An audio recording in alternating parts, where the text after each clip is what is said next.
Ibinigay ko ang lahat, ang aking dangal, ang pawis ni Ama, at bawat sentimo ng aking pagkatao. Ngunit habang ako'y nagpapakasakit, kayo, ang asawa ko at ang sarili kong biyenan, ay palihim na naghahanda na alisin ako sa inyong landas na parang wala akong halaga. Marco, Celsa, akala ba ninyo'y hindi ko nararamdaman ang lahat? Ngayong araw na ito, babawiin ko ang kontrol sa sarili kong buhay. At sa huli, sino kaya ang tunay na maiiwang luhaan? Konting tiis na lang, Carla. Isang pirma na lang ng bobong asawa ko at mapapaalis na natin siya sa bahay na ito para makuha ang pera. Ang boses na yon ni Marco ay tila isang malakas na kulog na bumasag sa katahimikan ng hapon, ngunit mas matalas pa sa kidlat ang bawat salitang binitawan niya. Sa likod ng makapal na kurtina ng kanilang silid, napatigil ang mga kamay ni Althea. Hawak niya ang isang tray na may mainit pang bibingka at paboritong kape ni Doña Celsa. Kaninang madaling araw pa siya gumising, tiniis ang hapdi ng usok sa kusina para lamang ipaghanda ang kanyang biyena ng merienda. Sa pag-asang kahit papaano ay gumaan ang loob nito sa kanya. Ngunit ang bawat kataga na narinig niya mula sa kabilang linya ng telepono ay tila mga lason na unti-unting pumatay sa bawat hibla ng kanyang pagkatao. Ang bahay na tinutukoy ni Marco ay ang tanging pamana ng kanyang yumaong ama. Ang kaisa-isang alaala ng pawis at dugo ng isang lalaking nangarap na magkaroon ng kanyang anak ng sariling masisilungan. Hindi nakagalaw si Althea. Ang bigat ng tray na kanyang dala ay hindi maikukumpara sa bigat na biglang dumagan sa kanyang dibdib. Naramdaman niya ang malamig na pawis na namumuo sa kanyang noo habang ang kanyang puso ay tila isang ibon na pilit kumakawala sa loob ng isang masikip na hawla. Ang bawat tibok nito ay masakit. Bawat pintig ay nagdadala ng katotohanang kay pait tanggapin. Ang lalaking pinangakuan niya ng habang buhay, ang lalaking pinangakuan niya ng habang buhay, ang lalaking pinagkatiwalaan niya ng kanyang kinabukasan, ay siya palang kukuha ng lupa sa ilalim ng kanyang mga paa. Nanginginig ang mga daliri ni Althea. Ang porselanang tasa sa ibabaw ng tray ay nagsimulang gumaud, lumilikha ng isang marahang tunog ng pag-uumpugan na tila babala sa isang paparating na unos. Ngunit mas malakas ang kabog sa kanyang dibdib, isang serye ng mga mabilis na paghampas na tila gustong wasakin ang kanyang mga bahabahagi. Ang bawat butil ng asukal sa bibingka na maingat niyang niluto ay tila naging abo sa kanyang paningin. Althea, nasaan na ang merienda ko? Kanina pa ako naghihintay dito. Napakabagal mo talaga. Ang matinis na boses ni Doña Celsa ay umalingaw-ngaw mula sa sala, bumasag sa katinuan ng abalang isip ni Althea. Huminga ng malalim si Althea, pilit nilulunok ang tila malaking bara sa kanyang lalamunan. Pinahid niya ang isang luhang nangahas na pumatak sa kanyang pisngi gamit ang dulo ng kanyang apron. Ang apron na binili niya gamit ang sariling sahod. Ang sahod na madalas ding hingin ni Marco para sa kanyang mga business meetings na ngayon ay alam na niyang mga pakikipagtagpo lamang pala sa ibang babae. Dahan-dahan siyang naglakad patungo sa sala. Bawat hakbang ay tila paglakad sa ibabaw ng mga durog na kristal. Doon ay nakita niya ang kanyang biyenan, nakaupo ng marangya sa lumang silya na pag-aari ng kanyang ama. Habang si Marco ay nakatayo sa tabi nito, may hawak na mga papeles at may suot ng ngiting kay tamis. Isang nangiting dati ay nagbibigay sa kanya ng kapayapaan, ngunit ngayon ay nagdudulot na ng kilabot. "Narito na po, Mami," mahinang sabi ni Althea. Inilapag niya ang tray sa lamesa. Napansin niya ang bahagyang pagtapon ng kape sa gilid ng tasa. Isang mantsang kasing dilim ng katotohanang natuklasan niya. "Hay naku, Althea, ayusin mo naman ang pagkilos mo. Kaya ka iniiwan ng asawa mo sa gabi dahil napakapabaya mo sa bahay." Sermon ni Doña Celsa habang tinitingnan ang mantsa ng may pandidiri. Lumingon ito kay Marco at biglang lumambot ang muka. O anak, ibigay mo na sa kanya yung papeles para naman maasikaso na natin ang insurance na sinasabi mo. Lumapit si Marco kay Althea. Inakbayan niya ang asawa. Isang kilos na dati ay nagpaparamdam sa kanya ng pag-ibig. Ngunit ngayon ay tila isang malamig na gapos ng kadena. Ang amoy ng pabango nito, ang pabangong madalas niyang iregalo, ay tila amoy ng pagkabulok sa kanyang pangamoy. Love, pasensya ka na kay Mami. Ha? Pagod lang yan. Bulong ni Marco sa kanyang tainga. Ang tinig ay puno ng huwad na lambing. Anyway, kailangan ko lang ang signature mo dito sa documents na to. It's for our future. Para sa atin din itong investment na to. Alam mo namang gusto kong maging stable tayo, di ba? Tumingin si Althea sa mga papeles. Investment? Ang tanong na namuo sa kanyang isipan, ngunit hindi lumabas sa kanyang bibig. Malinaw na nabasa ng kanyang mga mata. Bilang isang bihasang accountant, ang mga salitang deed of absolute sale at ang deskripsyon ng kanilang bahay sa Pampanga. Ang bahay na itinayo ng kanyang ama mula sa bawat piraso ng bakal at semento ng kanyang pagsisikap. Ang kamay ni Marco ay nag-abot ng isang ballpen. Ang dulo nito ay tila isang matulis na karayom na nakatutok sa puso ni Althea. Pirman mo na, Althea. Huwag mo nang patagalin. Marami pa kaming gagawin ni Marco. Pagmamadali ni Doña Celsa, ang mga mata ay nagniningning sa kasakiman na pilit itinatago sa likod ng pag-inom ng kape. Tumingala si Althea at tiningnan si Marco sa mga mata. Nakita niya roon ang kawalan ng konsensya, ang kawalan ng pagtitimpi, at ang kabuuan ng isang pagtataksil na binalot sa magandang packaging ng kasal. Sa sandaling iyon, naramdaman ni Althea ang isang bahagi ng kanyang puso na tuluyang namatay. Ngunit sa gitna ng abo ng kanyang pagkatao, may isang maliit na kislap ng galit ang nagsimulang mag-alab. Dahan-dahang hinawakan ni Althea ang ballpen. Ang kanyang kamay ay nanginginig, hindi dahil sa takot, kundi dahil sa matinding pagpipigil. Love? Okay ka lang? Tanong ni Marco, may bahid ng pagtataka sa kanyang boses. Huminga ng malalim si Althea. Ang kanyang paningin ay nanatiling nakatitig sa linyang dapat niyang pirmahan.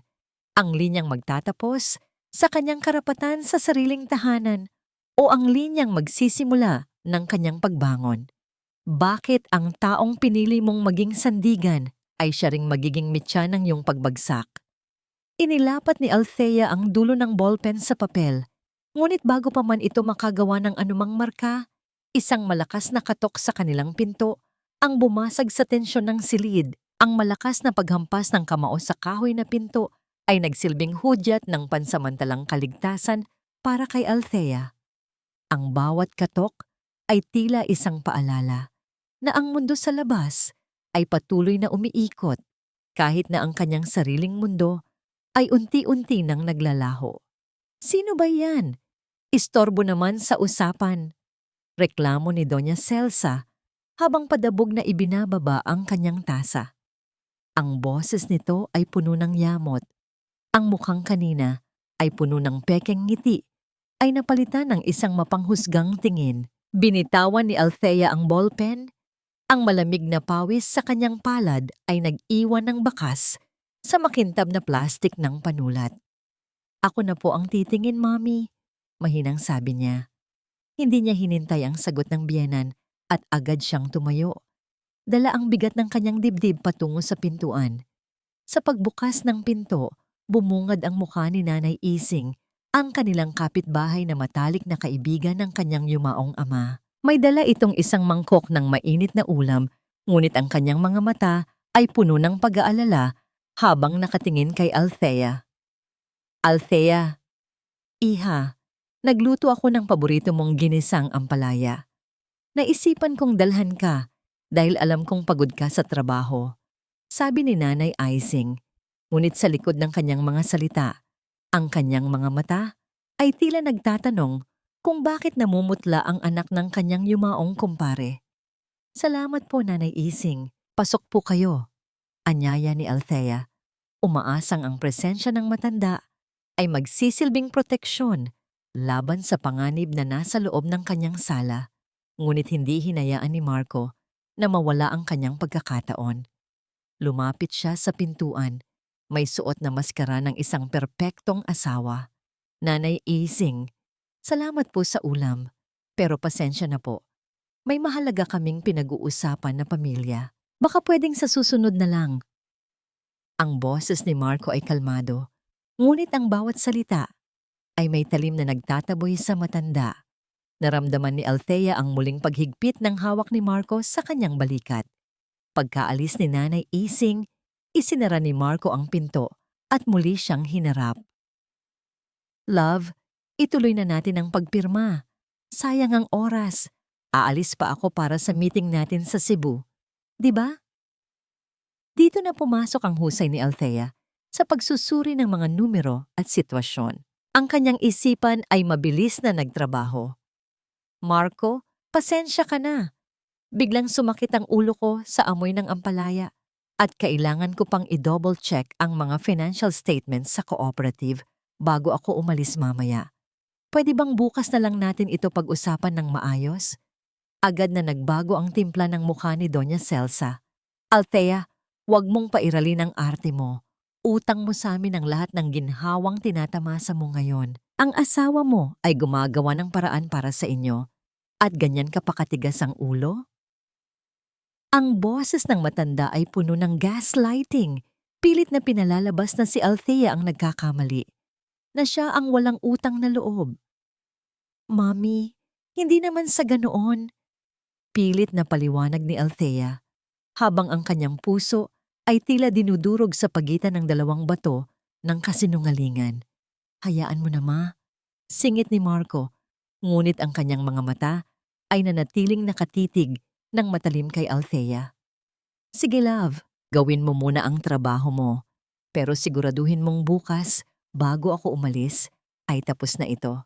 Ayaw kong magalit si mami sa'yo dahil sa pagpapatumpik-tumpik mo.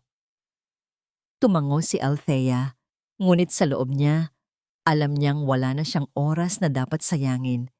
Nagmadali siyang pumasok sa kanilang silid, kinuha ang kanyang bag, at palihim na isinilid ang misteryosong susi na nahanap niya sa ilalim ng sahig. Habang lulan ng jeepney patungo sa kabayanan, ang hangin ng Pampanga ay humahampas sa kanyang mukha. Ngunit hindi nito kayang palamigin ang apoy ng galit na nagsisimulang magliyab sa kanyang puso. Ang bawat tanawin ng palayan na kanyang nadadaanan ay nagpapaalala sa kanya ng kanyang ama, isang lalaking tapat at marangal. Huminto ang sasakyan sa harap ng isang lumang gusali. Ang karatula ay kupas na, ngunit ang pangalan ay malinaw pa ring nababasa. Attorney Silvestre Navarro, Notary Public at Legal Services. Ang pag-akyat sa hagdan ay tila isang pag-akyat sa isang matarik na bundok.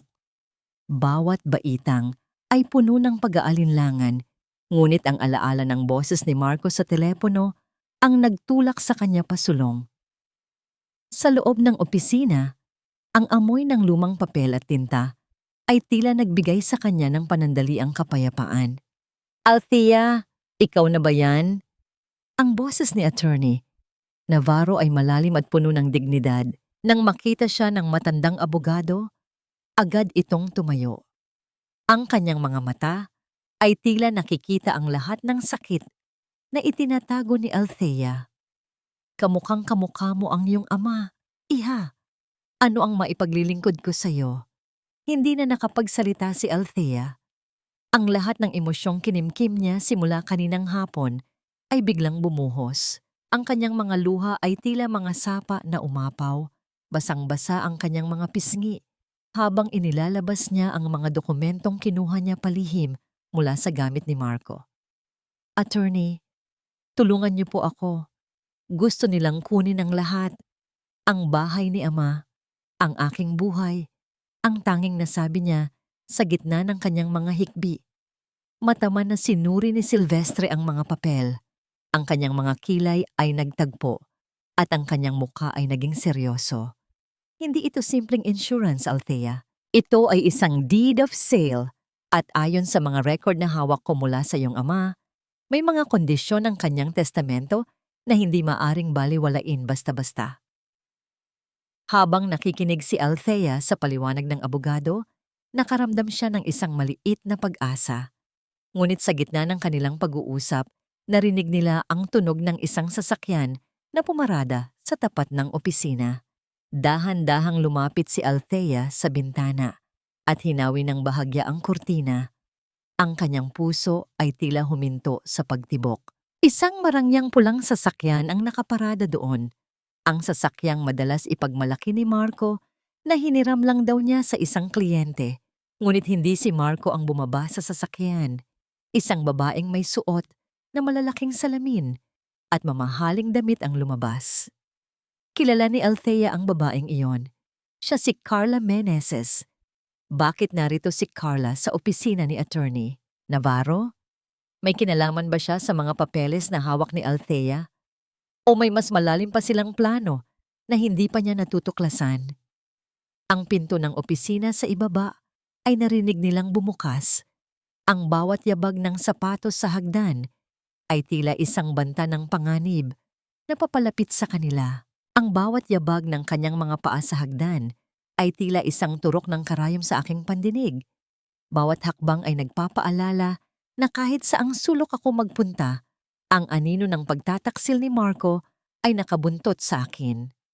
Napatitig si Althea sa pinto ng opisina ni Attorney Navarro. Ang kanyang hininga ay tila naging isang manipis na sinulid na anumang sandali ay maaaring maputol. Ang presensya ni Carla sa gusaling iyon ay isang malakas na sampal ng katotohanan. Hindi lamang ang kanyang tahanan ang pinaplano nilang makuha, kundi tila pati ang mga taong inaasahan niyang tutulong sa kanya ay abot din ng kanilang madilim na impluwensya. Althea, pumasok ka muna sa loob ng maliit na silid na yan. Huwag kang gagawa ng anumang ingay. Mabilis na utos ni Silvestre. Ang kanyang boses ay nanatiling kalmado, ngunit may awtoridad na hindi matatanggihan. Agad na sumunod si Althea. Pumasok siya sa loob ng isang masikip na silid kung saan nakasalansan ang mga lumang archive ng mga kaso. Ang amoy ng alikabok at lumang tinta ay tila sumasakal sa kanya. Ngunit mas masakit ang pagkaipit ng kanyang damdamin. Mula sa maliit na siwang ng pinto, nakita niya ang pagbukas ng pangunahing pintuan ng opisina. Pumasok si Carla na tila ba pag-aari niya ang buong gusali. Ang bawat kumpas ng kanyang kamay na may hawak na mamahaling bag ay puno ng kayabangan. Attorney Navarro, I hope you have the papers ready, sabi ni Marco. Mabilis ka raw kausap basta tama ang presyo. Diretsahang sabi ni Carla habang nauupo sa tapat ng abogado nang hindi man lamang naghihintay na alukin. Nanatiling nakaupo si Silvestre, ang kanyang mga kamay ay magkakrus sa ibabaw ng lamesa. Miss Meneses, ang batas ay hindi isang palengke na nadadaan sa tawaran ng presyo. At bilang abogado ng pamilya Moran, sa loob ng maraming taon, may mga prosesong dapat sundin. Process? Oh, please. Ang kailangan lang naman ay ang pirma ni Althea, di ba? Marco is already handling that. Ang gusto ko lang malaman ay kung kailan maililipat ang titulo sa pangalan ko bilang buyer. Tugon ni Carla na may kasamang mapang-asar na ngiti. Sa loob ng silid, napakagatlabi si Althea. Ang kanyang mga kuko ay bumaon sa kanyang mga palad hanggang sa makaramdam siya ng hapdi. Buyer? Ibebenta ni Marco ang bahay ni Ama sa sarili niyang kabit? Ang bawat salitang lumalabas sa bibig ni Carla ay tila mga latigo na humahampas sa likod ni Althea. Ang ari-ariang yon ay may mga legal na limitasyon, Miss Meneses. Hindi ito basta-basta maibebenta ng walang pahintulot ng tunay na tagapagmana sa ilalim ng mga espesyal na kondisyon. Malamig na sagot ni Silvestre. Tumayo si Carla, ang kanyang mukha ay bahagyang namula sa inis. Make sure it happens, Attorney Navarro. Marco and I are leaving for Cebu next week at ayaw naming may naiiwang dumi dito sa Luzon. 1 linggo. Yan lang ang ibibigay ko sa inyo. Pagkatapos nito, padabog siyang lumabas Ang tunog ng kanyang mga takong sa sahig ay unti-unting humina hanggang sa muling bumalik ang katahimikan. Dahan-dahang lumabas si Althea mula sa kanyang pinagtataguan. Ang kanyang mukha ay maputla at ang kanyang mga mata ay puno ng katanungan. Attorney, kasabwat po ba kayo? Ang tanong na pilit niyang inilabas sa gitna ng panginginig ng kanyang boses. Tumingin si Silvestre sa kanya. Ang mga mata nito ay puno ng lungkot at katapatan. Lumapit siya kay Althea at dahan-dahang ipinatong ang kanyang kamay sa balikat ng babae. Althea, ang iyong ama, ang nagpaaral sa akin. Hinding-hindi ko siya tatalikuran sa pamamagitan ng pagpapabaya sa iyo. Pinapunta ko rito si Carla para malaman kung hanggang saan ang alam nila. At ngayon, alam na natin ang kanilang timeline. Naramdaman ni Althea ang isang kakaibang init na dumaloy sa kanyang puso. Sa gitna ng bagyo ng pagtataksil, may isang pundasyong nananatiling matatag. Ngunit bago pa man siya makapagpasalamat, may iniabot si Silvestre na isang maliit na notebook. Ang ledger ng kanyang ama na nahanap sa ilalim ng upuan ng lumang jeepney. Suriin mo ang mga huling entry dito, Althea.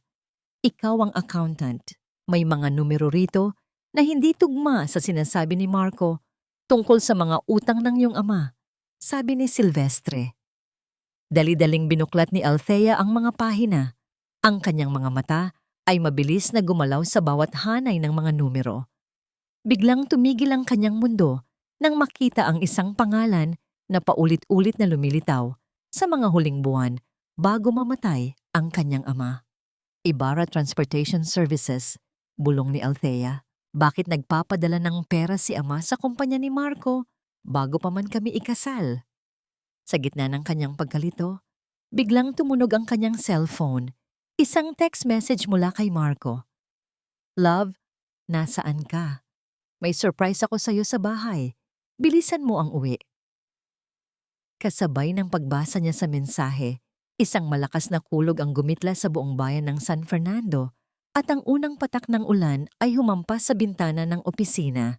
Isang masamang kutob ang bumalot kay Althea. Ang sorpresa ni Marco ay hindi kailanman naging para sa kanyang ikabubuti.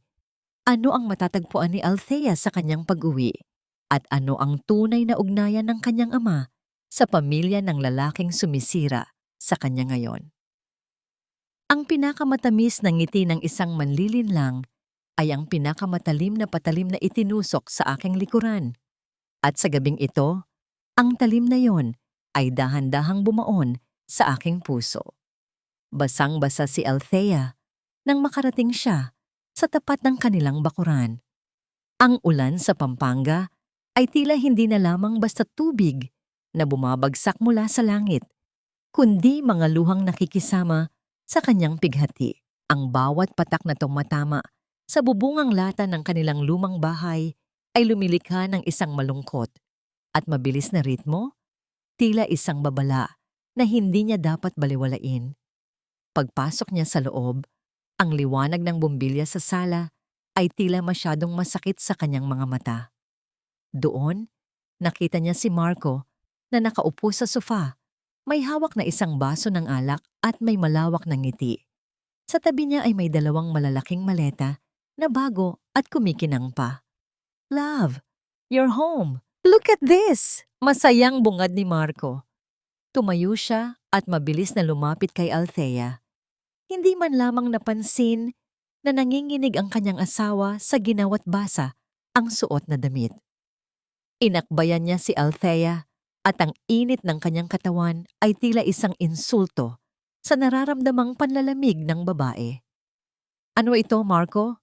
Mahinang tanong ni Althea. Ang kanyang mga mata ay nanatiling nakatitig sa mga maleta. Ang bawat hibla ng tela ng mga maletang iyon ay tila sumisigaw ng katotohanang nalaman niya sa opisina ni Silvestre na ang kanyang mga gamit ay malapit nang ilabas sa bahay na ito. Surprise! Next week, aalis tayo. Magbabakasyon tayo sa Cebu, love. I booked a flight para sa ating tatlo ni Mommy. Masyado ka nang pagod sa trabaho, kaya naisip ko, kailangan natin ng break. Masiglang paliwanag ni Marco Habang hinahaplos ang buhok ni Althea, lumabas si Doña Celsa mula sa kusina. May bitbit na plato ng prutas. Oo, Althea. Ang bait talaga ng anak ko. Isipin mo, pati ako isinama niya para naman makapag-relax tayo. Kaya pirmahan mo na yung mga papeles bukas para wala na tayong iisipin habang nandoon tayo, ha? Naramdaman ni Althea ang isang matinding pagkasuklam. Ang bakasyon na sinasabi nila ay ang pagkakataon para tuluyan nilang maibenta ang bahay habang wala siya. Gusto nilang ilayo siya sa kanyang kuta upang mas madaling maisakatuparan ang kanilang maitim na balak kasama si Carla. Cebu? Ulit ni Althea. Ang kanyang boses ay tila galing sa ilalim ng lupa. Dahan-dahan niyang inalis ang kamay ni Marco sa kanyang balikat. Marco, alam mong hindi ako pwedeng umalis sa trabaho ng basta-basta. Maraming audit na kailangang tapusin. Agad na nagbago ang ekspresyon ni Marco. Ang ngangiti ay napalitan ng isang mapanuring tingin. Audit? O baka naman kung saan-saan ka pumupunta? Sabi ni Mami, hapon ka na raw umalis ng cooperative, pero ngayon ka lang nakauwi. Saan ka nanggaling, Althea? Dito na pumasok ang mist of distrust. Naramdaman ni Althea ang tensyon sa hangin. Tila isang lubid na unti-unting hinihigpitan sa kanyang leeg. Alam niyang sinusubukan siyang pasunurin ni Marco sa pamamagitan ng takot at pagdududa. Napadaan lang ako sa simbahan, Marco. Nagdasal para sa kaluluwa ni Ama. Pagsisinungaling ni Althea, ang kanyang kamay ay mahigpit na nakahawak sa kanyang bag kung saan nakatago ang ledger ng kanyang ama. Medyo sumama rin ang pakiramdam ko, kaya tumambay muna ako sa loob. Simbahan? O baka naman nakipagkita ka sa kung sino? Singhal ni Doña Celsa habang inilalapag ang plato nang may kalakasan na lumikha ng isang matunog na pagtama sa lamesang kahoy. Althea, huwag mo kaming niloloko. Alam naming may itinatago ka. Sa gitna ng pag-aaway, napansin ni Althea ang isang bagay sa sahig, sa ilalim ng sofa kung saan nakaupo si Marco kanina. Isang maliit at makintab na bagay. Dahan-dahan siyang yumuko, kunwari ay aayusin ang kanyang tsinelas, at palihim na pinulot ang bagay na yon. Isang hikaw, isang gintong hikaw na may disenyong pamilyar sa kanya. Iyon ang hikaw na suot ni Carla kanina sa opisina ni Silvestre. Ang bawat hibla ng kanyang pagtitimpi ay tila mapuputol na. Pumasok si Carla sa loob ng kanyang bahay, sa loob ng santuwaryo ng kanyang yumaong ama, habang wala siya. Ang amoy ng pabango ni Carla, isang matamis, ngunit nakakasulasok na amoy ng rosas, ay tila naiwan pa sa mga unan ng kanilang sofa. Bakit ka tahimik? Tanong ni Marco. Ang kanyang boses ay naging malambing muli. Isang nakakatakot na pagbabago na tila isang lobo na nagdadamit tupa. Lumapit siya muli kay Althea at hinawakan ang kanyang mga kamay. Love, huwag na tayong mag-away. Gusto ko lang naman na maging masaya tayo. Pirmahan mo na yung papers bukas ng umaga, okay? Para maasikaso na natin ang lahat. Tiningnan ni Althea ang kanyang asawa. Sa likod ng mga matatamis na salita nito, nakikita na niya ang mga kasinungalingang nakatago. Sige Marco, bukas ng umaga, pag-uusapan natin yan ng maayos. Magpapalit lang ako ng damit dahil giniginaw na ako. Pagpasok ni Althea sa kanilang silid, agad niyang ibinagsak ang sarili sa likod ng pinto. Ang kanyang puso ay tila isang tambol na mabilis na hinahampas. Inilabas niya ang ledger mula sa kanyang bag at binuklat ito sa pahinang may pangalan ng kumpanya ni Marco. Ngunit may isang bagay siyang napansin na hindi niya nakita kanina. May isang maliit na papel na nakasingit sa huling pahina ng ledger. Isang resibo ng bank transfer mula sa account ng kanyang ama. 5 taon na ang nakalilipas bago pa man siya makilala ni Marco. Ang halaga ay napakalaki at ang recipient ay hindi ang kumpanya ni Marco, kundi ang mismong personal account ni Doña Celsa. Utang na loob, bulong ni Althea, o isang lihim na bayad para sa isang bagay na hindi ko alam. Biglang bumukas ang pinto ng silid. Hindi kumatok si Marco. Nakatayo siya doon, ang kanyang mga mata ay nanlilisik habang nakatingin sa notebook na hawak ni Althea. Ano yang binabasa mo, Althea? Sabi ko na nga ba, may itinatago ka sa akin. Ang boses ni Marco ay tila isang malamig na hangin na nagmula sa hukay. Dahan-dahang lumapit si Marco sa kanya. Ang bawat hakbang ay tila isang banta ng karahasan na pilit itinatago sa likod ng kanyang pagiging asawa. Ang liwanag mula sa labas ng silid ay nagbigay ng isang mahaba at madilim na anino sa kanyang muka na tila isang halimaw na handa ng sumunggab. Ibigay mo na ang titulo, Althea. Mamamatay ang nanay ko nang dahil sa katigasan ng ulo mo. Ang boses ni Marco ay tila isang matalim na kidlat na bumasag sa katahimikan ng gabi.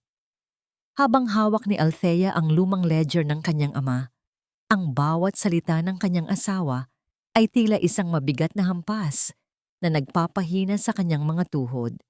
Sa gitna ng dilim ng kanilang silid, ang tanging liwanag ay ang galit na nanlilisik sa mga mata ni Marco. Nasa kabilang silid si Doña Celsa humihingal at tila nawawalan ng hininga. Isang eksenang madalas mangyari tuwing hindi nakukuha ng matanda ang kanyang gusto. Ang mabilis na pagtibok ng puso ni Althea ay hindi dahil sa takot sa banta ni Marco, kundi dahil sa sakit na makitang ang alaala ng kanyang ama ay ginagamit na panumbas sa isang kasinungalingan. Naramdaman ni Althea ang panlalamig ng kanyang mga daliri. Ang bawat pahina ng notebook na hawak niya ay tila naging libu-libong tonelada ang bigat. Gusto niyang sumigaw. Gusto niyang itanong kung bakit kailangang dumanas ng ganitong paghihirap ang kanyang dangal sa kamay ng mga taong pinangakuan siyang aalagaan. Ngunit ang tanging lumabas sa kanyang tuyot na lalamunan ay isang mahinang buntong hininga ng pagkatalo. Marco, please, huwag ngayon! Pakiusap ni Althea. Ang kanyang tinig ay tila isang marupok na kristal na anumang sandali ay magkakapira-piraso. Anong wag ngayon? Tingnan mo si Mommy. She is suffering. Tapos ikaw, itong lumang notebook pa rin ang inaatupag mo? Mabilis na lumapit si Marco at marahas na hinablot ang ledger mula sa kamay ni Althea. Ano ba ang meron dito? Mga lumang utang? Pera na ba ito ngayon? Sa sandaling iyon, naramdaman ni Althea ang isang matinding pagpili. Kung ipaglalaban niya ang notebook, lalong magdududa si Marco. Kailangan niyang magsakripisyo. Kailangan niyang bitawan ang isang bahagi ng kanyang nakaraan upang maisalba ang kanyang kinabukasan. Sige! Mahinang sabi ni Althea. Ang kanyang mga mata ay nananatiling nakapikit upang pigilan ang pag-agos ng luha. Kung iyan ang kailangan para tumahimik kayo, ibebenta ko na ang jeepney ni Ama. Iyon ang huling ari-ariang naiwan niya na may halaga pa sa merkado. Biglang tumigil si Marco. Ang galit sa kanyang mukha ay napalitan ng isang mapanuring kislap ng kasakiman. Ang jeepney? Yung paboritong sasakyan ng tatay mo? Are you sure, love? Tumango si Althea. Bawat paggalaw ng kanyang ulo ay tila isang paghiwa sa sarili niyang puso. Ang jeepney na yon ay hindi lamang bakal at gulong. Iyon ang naging saksi sa pagsisikap ng kanyang ama na mapag-aral siya. Ngunit ito ang sacrifice dilemma na kailangan niyang harapin.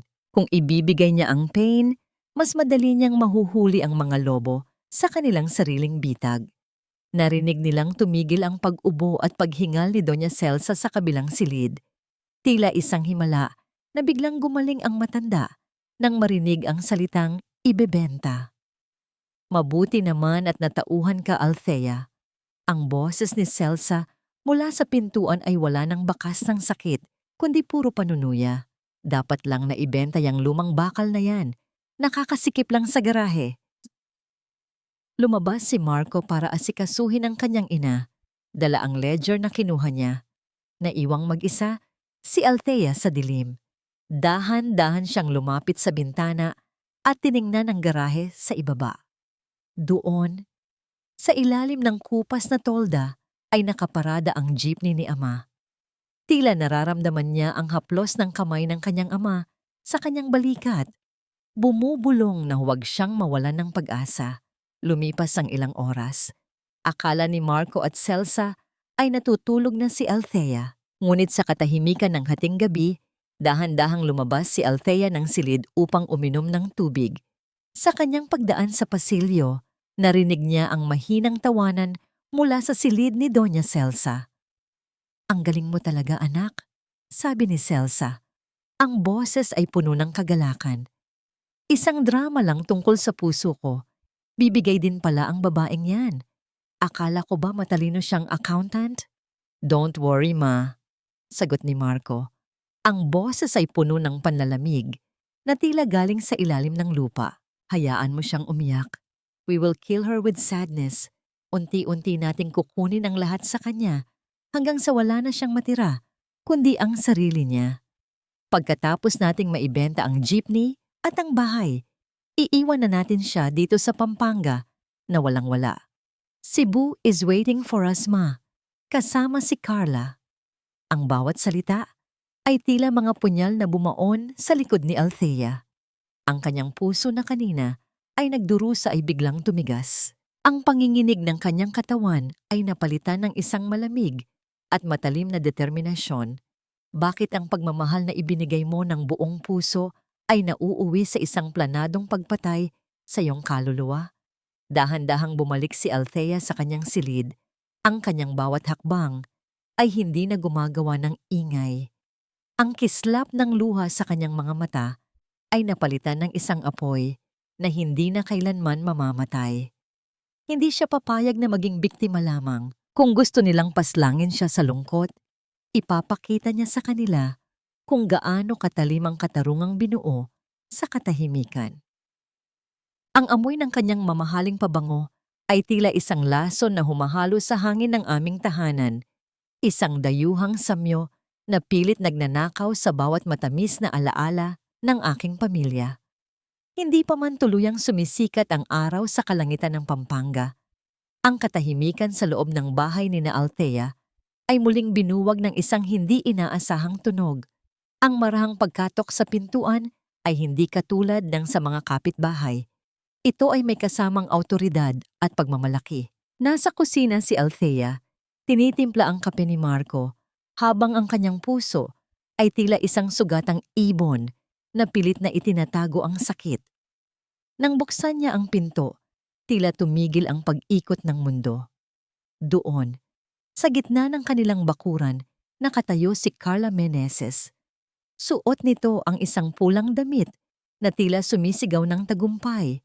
At ang kanyang mga mata ay diretsahang nakatingin kay Althea nang walang bakas ng hiya. "Good morning, Althea. I hope I'm not disturbing you." Masayang bati ni Carla. Ang boses ay kasing tamis ng asukal, ngunit kasing talim ng patalim. Lumabas si Marco mula sa silid, nagmamadaling nag-aayos ng kanyang polo. "Carla, napadalaw ka." "Love, si Carla nga pala. Yung business associate na sinasabi ko sa'yo, siya ang tutulong sa atin sa pagbebenta ng jeepney para makuha natin ang pinakamagandang presyo." Naramdaman ni Althea ang panlalamig ng kanyang mga dulo ng daliri. "Business associate?" Ang babaeng narinig niyang kausap ni Marco sa telepono, ang babaeng tinawag nitong mahal, ay narito ngayon sa loob ng kanyang pamamahay. Tinititigan ang mga antigong gamit ng kanyang ama na tila ba tinitimbang na kung magkano ang kikitain niya rito. "Pasok ka, Carla. Althea, gawan mo naman ng kape ang bisita natin.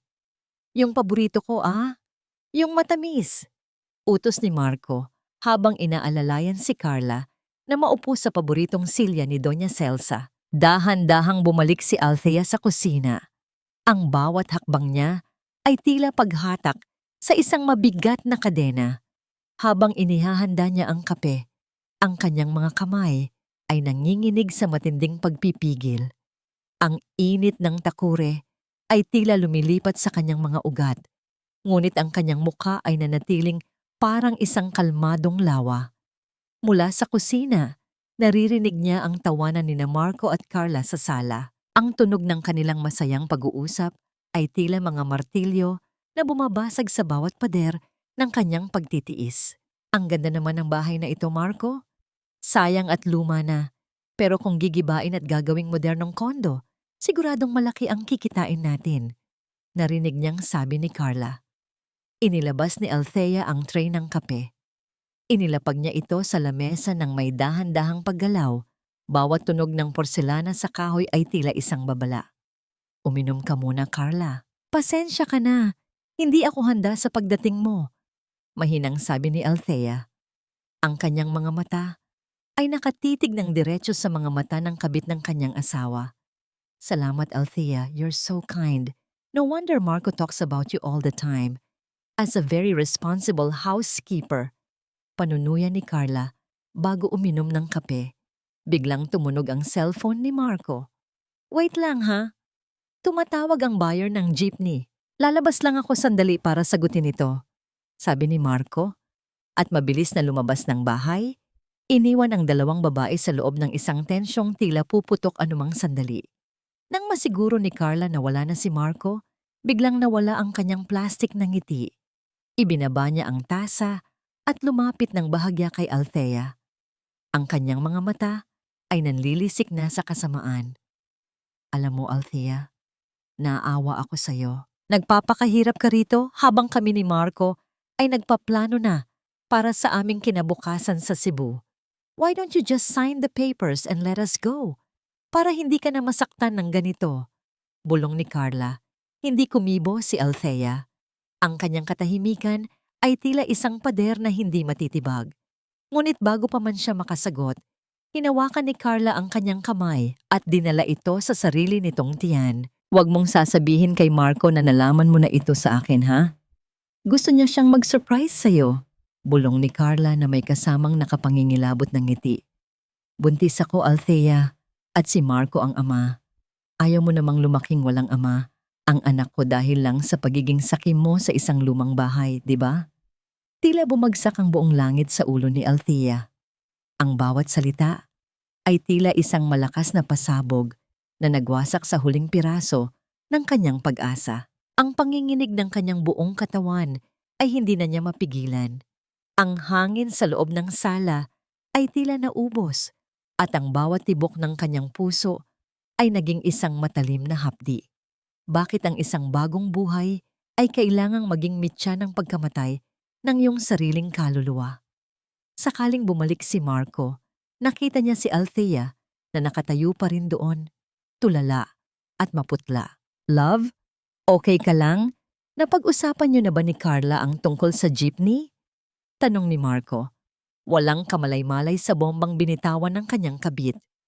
Tumingin si Althea kay Marco, pagkatapos ay kay Carla na ngayon ay muling nagsuot ng maskara ng pagiging business associate. Sa sandaling iyon, ang sakit ni Althea ay tuluyang nag-iba ng anyo. Ang bawat patak ng kanyang luha na hindi lumabas ay naging isang matigas na bakal. Oo, Marco, napag-usapan na namin ang lahat. Sagot ni Althea. Ang kanyang boses ay tila galing sa isang malalim na hukay. Lahat ng dapat kong malaman, nalaman ko na. Sa bawat paghinga ko, tila may mga bubog na humihiwa sa aking baga. At ang balitang dala ni Carla ay ang huling dagok na tuluyang nagpaguho sa aking mundo. Madilim na ang buong bahay, ngunit ang isipan ni Althea ay tila isang lungsod na puno ng naglalaban-labang mga liwanag at anino. Nakahiga siya sa tabi ni Marco. Naririnig ang mahimbing na paghilik nito.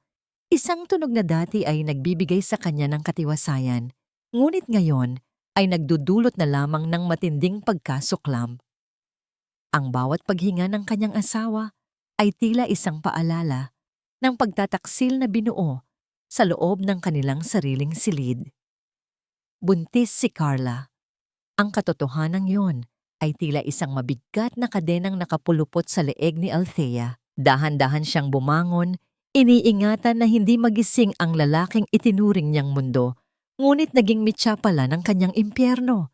Kinuha niya ang misteryosong susi mula sa ilalim ng kanyang unan, ang susing nahanap niya sa ilalim ng mga tabla ng sahig, ang huling habili ng kanyang ama na hindi pa niya lubos na nauunawaan. Lumabas si Althea ng bahay. Ang malamig na simoy ng hangin sa Pampanga ay humaplos sa kanyang namumutlang pisngi. Naglakad siya patungo sa garahe kung saan nakaparada ang lumang jeepney. Sa ilalim ng liwanag ng buwan, ang sasakyang yon ay tila isang matandang tanod na naghihintay sa kanya. Ang bawat gasgas sa pintura nito ay kwento ng hirap at pagtitiis ng kanyang ama para lamang mabigyan siya ng magandang kinabukasan. "Ama, gabayan niyo po ako," bulong ni Althea sa hangin. Dinala siya ng kanyang mga paa sa loob ng jeepney. Naupo siya sa upuan ng driver. Hinahawakan ang manibela na puno na ng mga peklat ng panahon. Inilabas niya ang susi at sinubukang hanapin kung saan ito maaring magkasya. Sinuri niya ang dashboard, ang ilalim ng mga upuan, at ang bawat sulok ng bakal, ngunit tila wala siyang mahanap na mapaglalagyan nito. Hanggang sa mapansin niya ang isang bahagi ng sahig sa ilalim ng upuan ng driver na tila bahagyang nakaangat. Gamit ang kanyang mga daliri, maingat niyang binakbak ang lumang alpombra. Doon, nakatago sa ilalim ng isang makapal na layer ng grasa at alikabok, ay isang maliit na bakal na kahon na nakahinang sa mismong chassis ng sasakyan. May maliit na butas ito para sa susi. Nang ipasok ni Althea ang susi, narinig niya ang marahang pag-ikot ng mekanismo sa loob. Isang tunog ng pagbukas na tila musika sa kanyang mga tainga sa gitna ng katahimikan ng gabi. Sa loob ng kahon ay may isang plastik na nakabalot ng mahigpit. Binuksan niya ito at bumungad ang isang orihinal na titulo ng lupa at isang sulat na may sulat kamay ng kanyang ama. "Para sa aking mahal na Althea." Niyakap ni Althea ang mga papel sa kanyang dibdib. Ang kanyang mga luha na kanina pa pinipigilan ay tuluyang umagos, ngunit hindi na ito luha ng kahinaan. Ito ay luha ng isang anak na muling nakatagpo ng kuta sa bisig ng kanyang ama.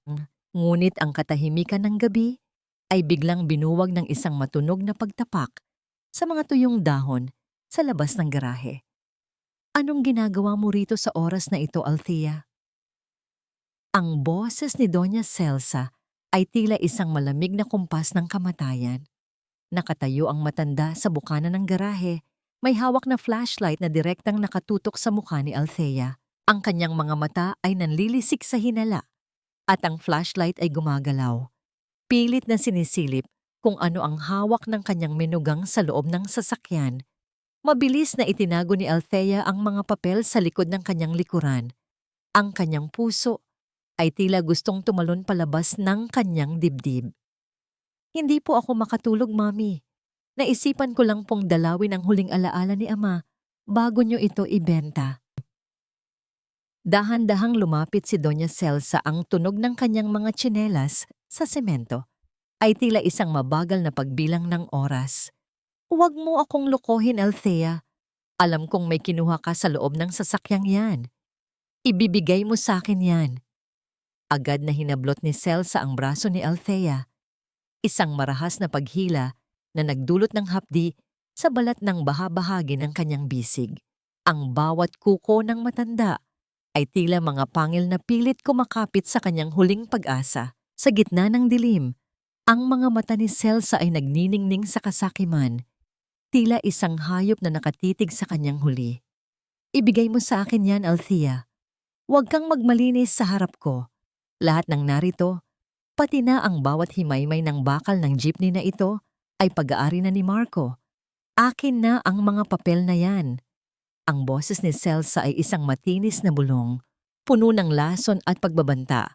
Ngunit sa pagkakataong ito, hindi nagpatinag si Althea. Sa kabila ng hapdi ng pagkakahawak ng matanda, mas naramdaman niya ang init ng sulat ng kanyang ama na nakatago sa likod ng kanyang likuran. Ang bawat salitang nakasulat doon ay tila nagbigay sa kanya ng hindi matitinag na lakas. Dahan-dahan niyang inalis ang kanyang braso sa pagkakasakal ng matanda. Sa pagkakataong ito, hindi ang takot ang naghari sa kanyang sistema, kundi ang rurok ng pagtitimpi na ngayon ay naganyong bakal na determinasyon. Tinitigan niya si Doña Celsa ng diretso sa mga mata. Isang tinging hindi kailanman nagawa ni Althea sa loob ng 3 taon ng kanilang pagsasama sa ilalim ng iisang bubong. Wala akong ibibigay sa inyo, Mami. Ang boses ni Althea ay tila isang malamig na bulong na humiwa sa hangin ng madilim na garahe. Ang mga papel na ito ay hindi para sa inyo at lalong hindi para kay Marco. Nanlaki ang mga mata ni Doña Celsa. Ang kanyang mukha ay namula sa galit at ang bawat kulubot sa kanyang balat ay tila sumisigaw ng pag-aalipusta. Anong sabi mo? Sumasagot ka na sa akin. Matapos ka naming pakainin at patirahin dito sa bahay na ito? Walang utang na loob. Ibigay mo sa akin yan. Muling sumugod ang matanda. Pilit na inaabot ang likuran ni Althea. Sa gitna ng kanilang pagbubuno, ang dulo ng flashlight ni Celsa ay tumama sa bakal na bahagi ng jeepney na lumikha ng isang matunog na pag-aling-awngaw sa paligid. Ngunit mas mabilis si Althea. Maingat niyang isinuksok ang mga dokumento sa loob ng kanyang damit, malapit sa kanyang puso. Marco anak, tulungan mo ako. Ang asawa mo, sinasaktan ako. Ang biglang pagsigaw ni Doña Celsa, ang boses ay puno ng drama at peking pighati na tila ba siya ang biktima. Narinig ni Althea ang mabilis na pagbukas ng pinto ng bahay at ang mabibigat na yabag ng mga paa ni Marco na tumatakbo patungo sa garahe. Ang bawat hakbang nito sa semento ay tila isang mabilis na pagbilang ng kanyang huling sandali ng kapayapaan sa loob ng tahanang iyon. Anong nangyayari dito? Ang sigaw ni Marco nang makarating siya. Nakita niya ang kanyang ina na nakahawak sa dibdib at tila hapo habang si Althea ay nakatayo sa tabi ng jeepney, maputla ngunit matatag. Marco anak, itong asawa mo, may ninanakaw sa loob ng jeepney. At nang pigilan ko siya, itinulak niya ako. Pagsisinungaling ni Celsa, ang kanyang mga mata ay agad na nagtubig. Isang luhang pang-entablado na alam ni Althea na laging pinapaniwalaan ni Marco. Lumapit si Marco kay Althea. Ang kanyang mga kamao ay nakakuyom at ang kanyang mga panga ay tila puputok na sa galit. Althea, totoo ba ito? Magnanakaw ka na rin ba ngayon? Ibigay mo sa akin kung ano man ang kinuha mo dyan. Huminga ng malalim si Althea. Naramdaman niya ang tulis ng mga papel sa kanyang dibdib, ang kanyang tanging sandata. Wala akong ninanakaw, Marco. Binabawi ko lang ang sa akin. At bago mo ako husgahan, tanungin mo muna ang sarili mo. Ano pa ba ang hindi mo nananakaw sa akin? Natigilan si Marco sa talim ng pananalita ni Althea, ngunit ang kasakiman ay mas matimbang kaysa sa konsensya. Hinawakan niya si Althea sa magkabilang balikat at pilit itong nyanig. Huwag mo akong pilosopohin. Ibigay mo sa akin ang mga papel na yan o hinding-hindi mo magugustuhan ang gagawin ko sa'yo. Sa gitna ng tensyon, sa liwanag ng flashlight na nahulog sa lupa, napansin ni Marco ang isang maliit na bahagi ng plastik na nakalabas sa blusa ni Althea. Isang mabilis na paghablot ang ginawa ni Marco. Ngunit sa hindi inaasahang pagkakataon, ang kanyang kamay ay nadulas dahil sa pawis at kaba. Ang mga dokumento ay nahulog sa madilim na sahig ng garahe, direkta sa isang kanal na puno ng tubig ulan at putik. Hindi! Ang sabay na sigaw ni na Althea at Doña Celsa. Agad na lumuhod si Althea upang abutin ang mga papel.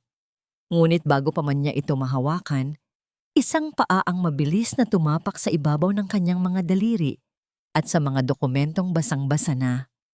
Tumingala si Althea at nakita niya si Marco. Ang mukha ay tila isang diablo na nakangiti sa gitna ng dilim. Kung hindi mapupunta sa akin ang mga papel na ito, Althea, hinding-hindi rin ito mapapakinabangan ng sinuman. Ngunit habang nakadiin ang paa ni Marco, may isang bagay na nahulog mula sa bulsa ng kanyang suot na panjama. Isang susi ng sasakyan na may keychain na hugis puso, na may nakaukit na mga inisyal na M at K. Ang bawat tibok ng puso ni Althea ay tila huminto.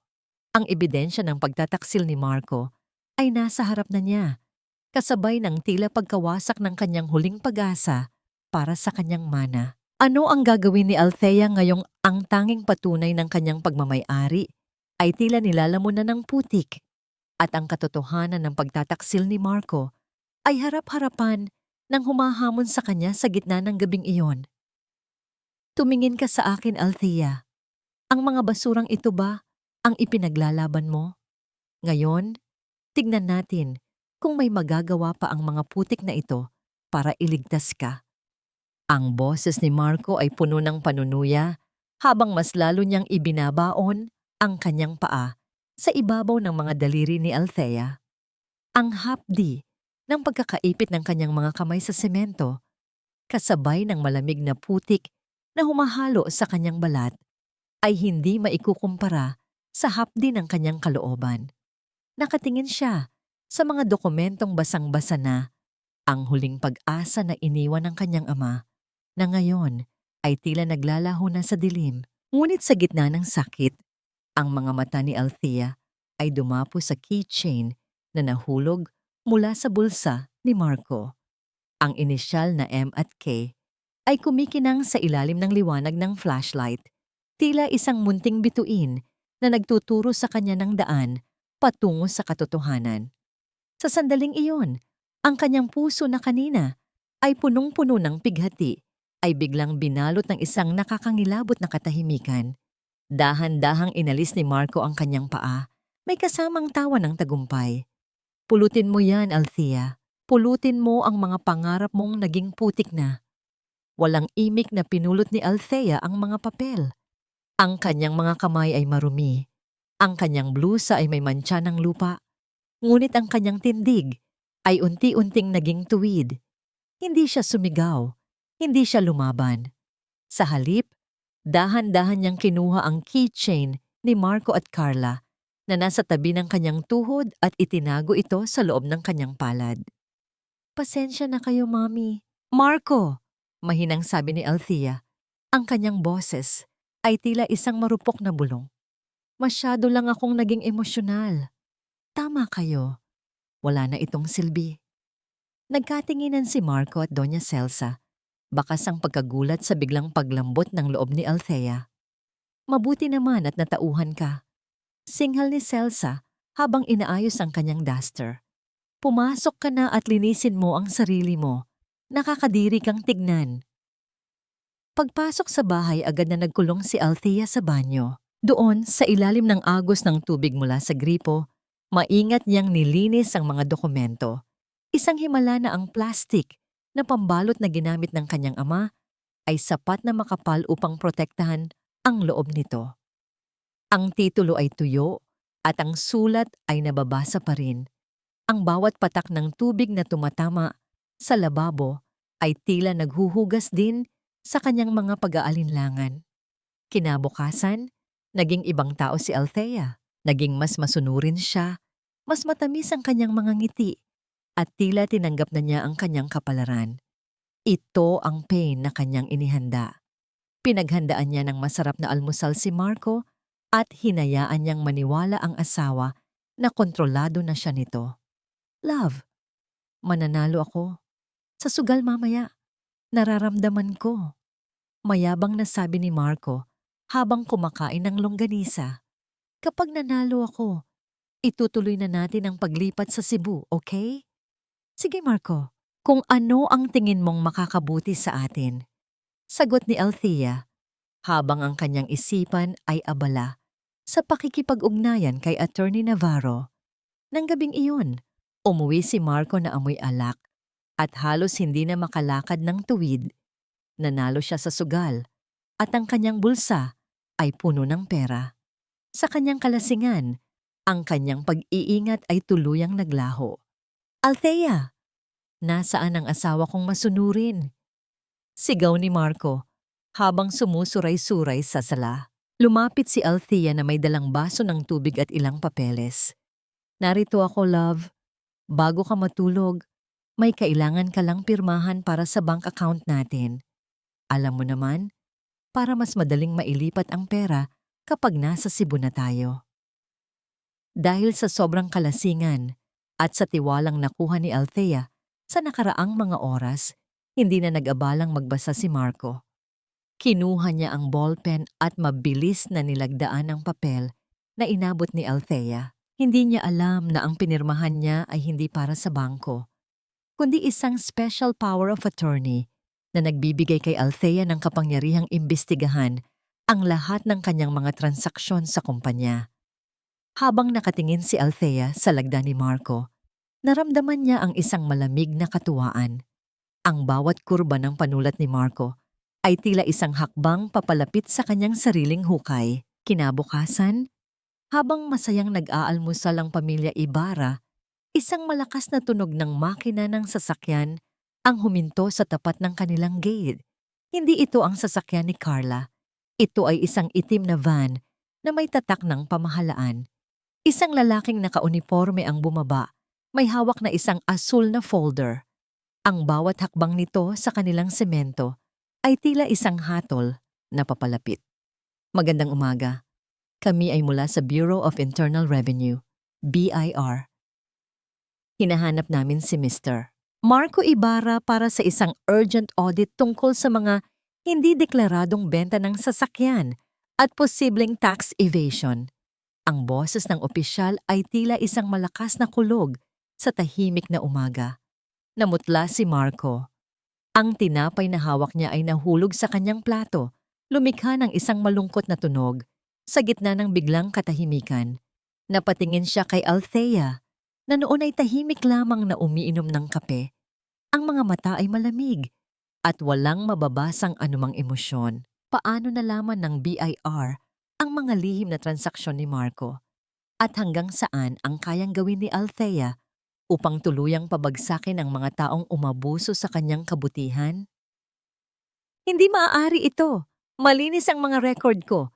Nagkakamali kayo ng pinuntahang bahay. Ang boses ni Marco ay tila isang basag na batingaw, puno ng panginginig at desperasyon habang nakaharap sa mga opisyal ng BIR.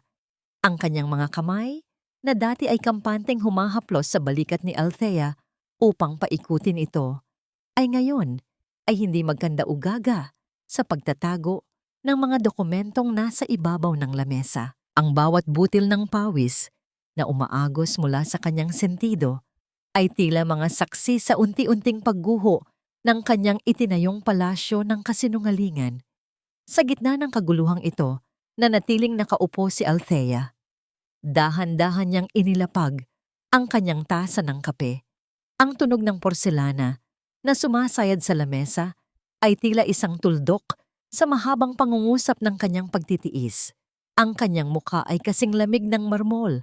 Walang mababakas na takot o pagkagulat. Para sa kanya, ang bawat salitang binibitawan ng opisyal ay tila isang matamis na himig ng katarungang matagal na niyang hinihintay. Mr. Ibarra, mayroon kaming hawak na mga kopya ng inyong bank transfers at mga hindi deklaradong benta ng sasakyan mula sa inyong kumpanya. Kailangan ninyong sumama sa aming opisina para sa formal na investigasyon. Ang boses ng opisyal ay walang bahid ng emosyon, kasing tigas ng batas na kanilang dala. Althea, tulungan mo ako. Sabihin mo sa kanila na maayos ang accounting natin. Di ba ikaw ang gumagawa ng mga libro ko? Ang balisang tawag ni Marco sa kanyang asawa, ang kanyang mga mata ay puno ng pagsusumamo na hinaluan ng banta. Tumingin si Althea kay Marco. Ang kanyang mga mata ay tila dalawang malalim na telon na nagbubukas upang ipakita ang tunay na dula. Ginagawa ko ang mga libro batay sa mga dokumentong ibinibigay mo sa akin, Marco. Kung may mga itinago ka, wala na akong kinalaman doon. Anong sabi mo? Singal ni Doña Celsa na noon ay tila isang nagngangalit na leon na handang sumunggab. Walang utang na loob. Pagkatapos ka naming gawing reyna dito sa bahay, ganyan ang isasagot mo sa asawa mo? Hindi na tinapos ni Althea ang pakikipagtalo. Tumayo siya at kinuha ang kanyang bag. Kailangan ko nang pumasok sa trabaho. Maiwan ko na kayo. Paglabas ni Althea ng gate, ang hangin ng Pampanga ay tila mas masarap lang hapin. Naglakad siya patungo sa isang maliit na karinderya sa kanto, malayo sa ingay ng mga sirena at sigawan sa kanilang bahay. Doon sa isang sulok ay naghihintay si Attorney Silvestre Navarro. Ang amoy ng bagong luto na sinangag at kape sa paligid ay nagbigay ng isang pamilyar at payapang pakiramdam. Nang makita ni Silvestre si Althea, agad itong tumayo. Ang kanyang mga mata ay puno ng paghanga at isang uri ng kalinga na matagal nang hindi nararamdaman ni Althea mula sa isang lalaki. Dahan-dahan niyang kinuha ang kamay ni Althea at pinaupo ito. Ang kanyang hawak ay mahigpit ngunit banayad, tila isang angkla sa gitna ng nagngangalit na dagat. Nagsimula na ang lahat, Althea. Ang mga dokumentong ibinigay mo ay sapat na upang hindi na makawala si Marco sa batas. Bulong ni Silvestre. Ang kanyang boses ay tila isang mainit na kumot sa gitna ng ginaw. Salamat, Attorney Silvestre. Hindi ko alam kung ano ang gagawin ko kung wala ka. Mahinang sagot ni Althea. Sa sandaling iyon, ang kanyang matigas na baluti ay tila bahagyang nagkaroon ng lamat. Hinawakan ni Silvestre nang mas mahigpit ang kamay ni Althea. Althea, bago pumanaw ang iyong ama, pinangako ko sa kanya na hinding-hindi kita pababayaan. Hindi lamang ito dahil sa utang na loob ko sa kanya, kundi dahil nais kong makita kang muling nangumiti ng totoo. Ang distansya sa pagitan nila ay tila naglaho. Ang init ng palad ni Silvestre ay dumadaloy sa mga ugat ni Althea, nagbibigay ng isang uri ng kilig na hindi kailanman naibigay ni Marco. Isang pakiramdam ng pagiging ligtas at pinahahalagahan. Ang bawat tibok ng kanyang puso ay tila nakikipag-ugnayan sa malalim na tingin ng abogado. Silvestre. Ang tanging nasabi ni Althea, ang kanyang boses ay tila isang awit ng pagsuko sa isang bagong pag-asa. Ngunit ang kanilang sandali ng kapayapaan ay binuwag ng biglang pagtunog ng cellphone ni Silvestre. Pagkatapos basahin ang mensahe, ang kanyang mukha ay biglang nagbago. Ang kanyang mga panga ay nag-igting at ang kanyang mga mata ay napuno ng tensyon. Althea, kailangan nating kumilos. May nakakita kay Marco at Carla sa kanto ng Provincial Hospital. Hindi sila pumunta sa opisina ng BIR. Itinakas ni Marco ang huling malaking halaga ng pera mula sa inyong joint account bago pa man ito tuluyang ma-freeze. Sabi ni Silvestre habang mabilis na tumatayo. Naramdaman ni Althea ang muling paglamig ng kanyang pakiramdam. Ang ospital? Bakit sila nandoon? Tumingin si Silvestre sa kanya ng may halong pag-aalangan. Sabi ng source ko, isinugod doon si Carla dahil sa isang emergency at Althea, hindi lamang pera ang balak nilang itakas, may mga papeles silang dala na maaaring magdiin sa'yo bilang kasabwat sa tax evasion kung hindi natin sila mahahabol. Ang bawat hakbang ni Althea palabas ng karinderya ay tila pagtakbo sa isang karerang wala pang kasiguruhan ang dulo. Ang katarungang akala niya ay hawak na niya ay tila muling nanganib na mawala. Ano ang kailangang isakripisyo ni Althea sa loob ng ospital na yon? At sapat na ba ang kanyang pagtitimpi upang hindi tuluyang magdilim ang kanyang paningin sa harap ng taong muling nagnanakaw ng kanyang kinabukasan? Ang bawat makulay na banderitas na sumasayaw sa hangin ay tila mga panandaliang palamuti sa isang tahanang malapit ng gumuho, isang marangyang pagtatanghal bago ang huling pagbagsak ng telon. Ang kapaligiran sa labas ng bahay ni na Althea ay punong-puno ng ingay at kagalakan. Amoy na amoy, ang masarap na samyo ng nilulutong sisig at kare-kare. Ang mga tradisyonal na pagkaing Kapampangan na ipinahanda ni Doña Celsa para sa kanyang ika-60 kaarawan. Ang bawat tugtugan mula sa malalaking speaker ay tila nakikipagkumpetensya sa malalakas na halakhak ng mga bisita. Sa paningin ng mga kapitbahay, ang pamilya Ibarra ay nasa rurok ng tagumpay, handang lumipat sa Cebu para sa isang mas malaking negosyo. Nakatayo si Doña Celsa sa gitna ng sala, suot ang isang kumikinang na gown na tila ba siya ang reyna ng buong San Fernando. Alam niyo mga mare, mahirap iwanan ang bahay na ito, pero kailangan naming samahan si Marco sa Cebu. Ang laki na kasi ng kumpanya niya roon, hindi na kayang iwanan. pagmamayabang ng matanda habang humihigop ng mamahaling alak. Sa isang sulok, nakatayo si Marco, pilit na itinatago ang kaba sa likod ng kanyang mga ngiti.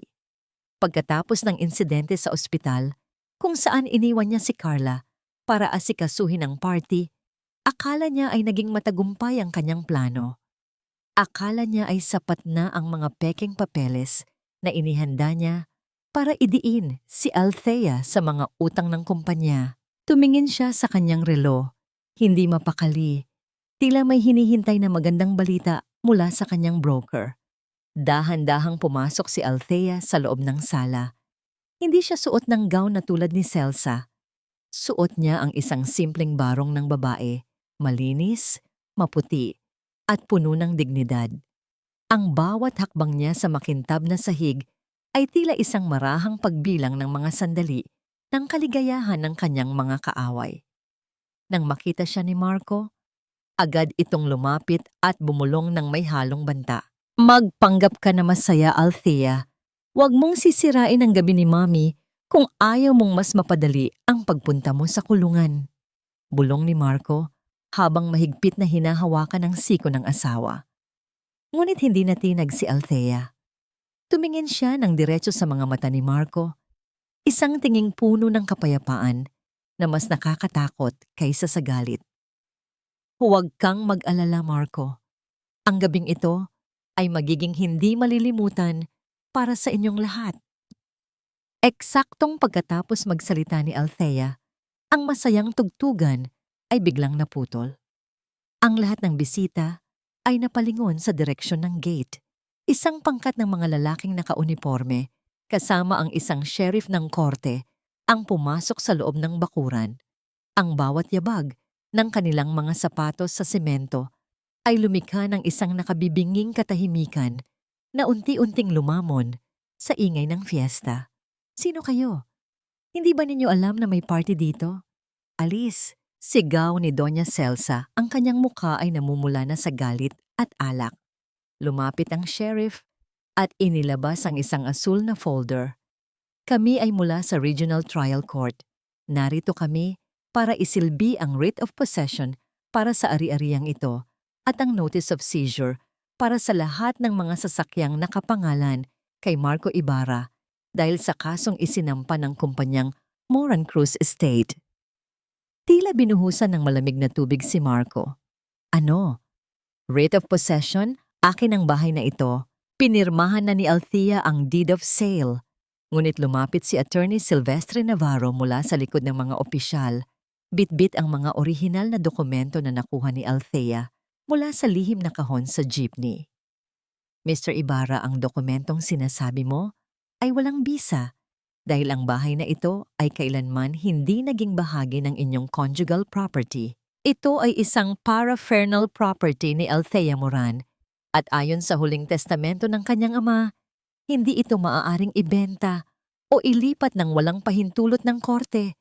Isang pahintulot na hinding-hindi ninyo nakuha. Nagsimulang magbulungan ang mga bisita. Ang mga mare ni Doña Celsa ay unti-unting lumayo sa matanda. Tila ba may nakakahawang sakit ito? Ang bawat tingin ng pangungutya ay tila mga panusok na bumaon sa balat ni Celsa. Hindi maaari ito. Althea, sabihin mo sa kanila na nagkakamali sila. Sigaw ni Celsa, ang kanyang boses ay tila isang desperadong pagsamo ng isang taong nalulunod. Tumingin si Althea sa kanyang biyenan. Mami, tapos na ang palabas. Ang perang inakalala ninyong nasa account ni Marco ay na-freeze na dahil sa investigasyon ng tax evasion. At ang bahay na ipinagmamayabang ninyo ay kailanman hindi naging inyo. Sa gitna ng kahihiyan, biglang tumunog ang cellphone ni Marco. Sa sobrang tensyon, aksidente niyang naipindot ang speakerphone. Ang boses ni Carla ay umalingaw-ngaw sa buong sala, puno ng galit at takot. Marco, bakit mo ako iniwan dito sa ospital? Ang broker natin tumakas na. Wala nang laman ang account ko. Marco, kailangan nating umalis ngayon din dahil hinahanap na tayo ng mga pulis tungkol sa pekeng dokumento ng jeepney. Ang bawat salitang lumabas sa telepono ay tila huling pako sa krus ni Marco. Napatingin siya sa paligid at nakita ang mga pulis na nakatayo na sa likod ng sheriff. Ang kislap ng mga posas sa ilalim ng ilaw ng fiesta ay tila isang nakakatakot na pangako ng kanyang kinabukasan. Ngunit bago pa man madala ng mga pulis si Marco, isang huling twist ang ibinigay ni Althea.